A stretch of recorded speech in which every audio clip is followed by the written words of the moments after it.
Olá, boa noite.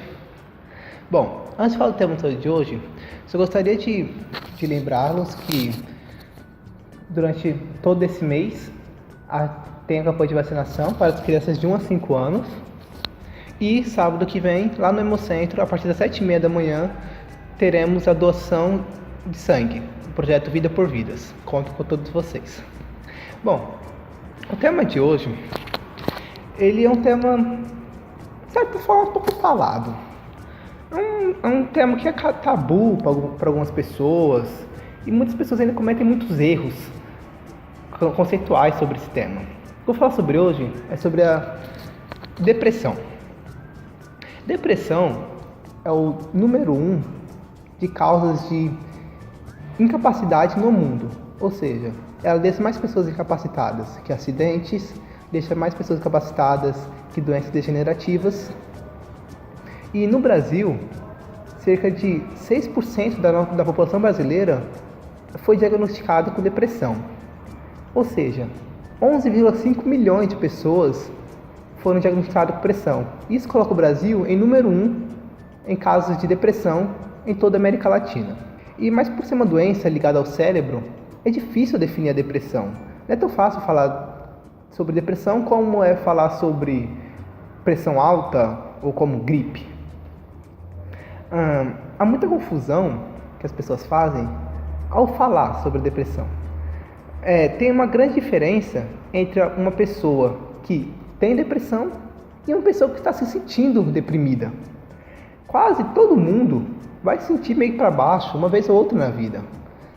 Talvez por causa que tomou uma nota ruim na escola, ou perdeu o emprego, ou brigou com alguém, ou às vezes do nada.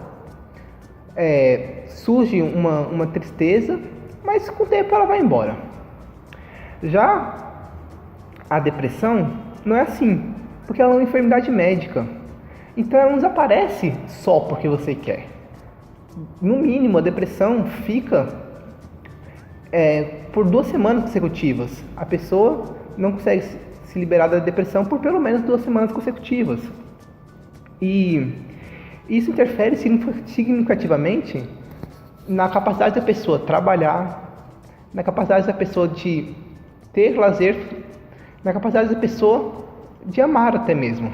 A depressão, ela tem um monte de sintomas, tem vários sintomas, os mais diversos, como eles: mau humor, perda de interesse nas coisas que gosta, mudanças no apetite, a pessoa se sente inútil ou culpada em excesso, dorme muito ou pouco, a pessoa tem falta de atenção, inquietação, morosidade, perda de energia, pensamentos recorrentes de suicídio.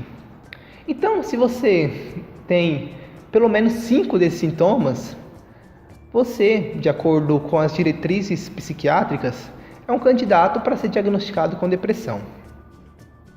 Mas os sintomas de depressão não são somente comportamentais. Os sintomas de depressão também são sintomas físicos, que afetam o nosso cérebro e o nosso corpo.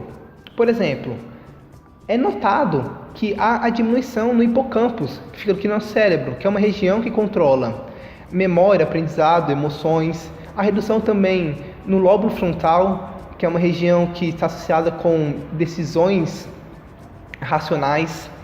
A diminuição, ou às vezes até interrupção, da produção de alguns hormônios, como a dopamina, serotonina, norepinefrina, que geralmente são associadas com alegria, prazer. O ritmo circadiano fica desregulado, hormônios tiroidianos ficam desregulados, então tem vários sintomas também físicos. Os neurocientistas ainda não descobriram o que causa a depressão, por que a depressão é causada. Eles sabem que tem uma complexa ligação entre os genes da pessoa e o ambiente que ela vive, mas não tem uma ferramenta precisa falar assim, essa pessoa tem depressão por causa disso. Não tem algo preciso falar assim, daqui a tantos anos você vai ter depressão por causa disso, que nem pode se dizer com outras doenças. Não há. E por causa dos sintomas da depressão serem tão intangíveis, é difícil saber qual pessoa que por fora aparenta estar bem, mas por dentro está triste, está sofrendo.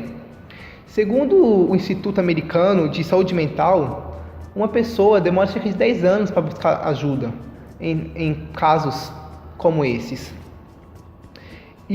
Mas quando a pessoa busca, os tratamentos são muito efetivos. O tratamento mais comum, os tratamentos mais comuns que existem, são aqueles que associam medicamentos junto com terapias.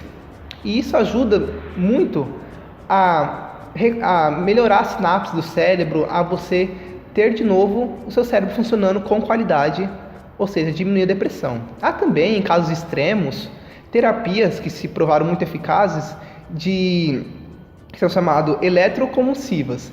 Essas terapias nada mais é do que uma convulsão controlada no seu cérebro. Isso ajuda o seu cérebro a funcionar normalmente de novo. E se você conhece alguma pessoa que tem depressão, encoraje essa pessoa de forma gentil a procurar ajuda. Às vezes você pode até fazer algumas tarefas pontuais, como por exemplo, buscar alguns médicos na região ou se oferecer para levá-lo ou acompanhar essa pessoa nessa consulta, porque para essa pessoa esse primeiro passo pode ser um passo intransponível. E se essa pessoa também se sente culpada, se sente envergonhada por ter depressão, lembre essa pessoa que depressão é algo médico. Tão médico, uma doença tão simplesmente médica como asma, diabetes. E lembre essa pessoa também que a depressão não vai só sumir. A depressão é uma doença é uma enfermidade como um braço quebrado. Não dá só para eu ficar sentado esperando que meu braço quebrado se cure. A mesma coisa é a depressão. E também, se você nunca sentiu depressão, não compare as suas tristezas, por mais tristes que elas sejam, com a depressão. Porque isso vai fazer que a pessoa se sinta culpada por não conseguir sair dessa situação. E simplesmente converse com essa pessoa abertamente sobre essa depressão, porque estudos mostram que em pessoas que queriam se suicidar e tiveram conversas sobre o suicídio, o risco, a probabilidade dessa pessoa cometer esse ato foi reduzido. E simplesmente por conversar com essa pessoa, por fazer esse passo, você remove sobre essa pessoa estigmas sociais. Isso facilita muito para essa pessoa que ela busca ajuda. E esse é o tema de hoje. Muito obrigado.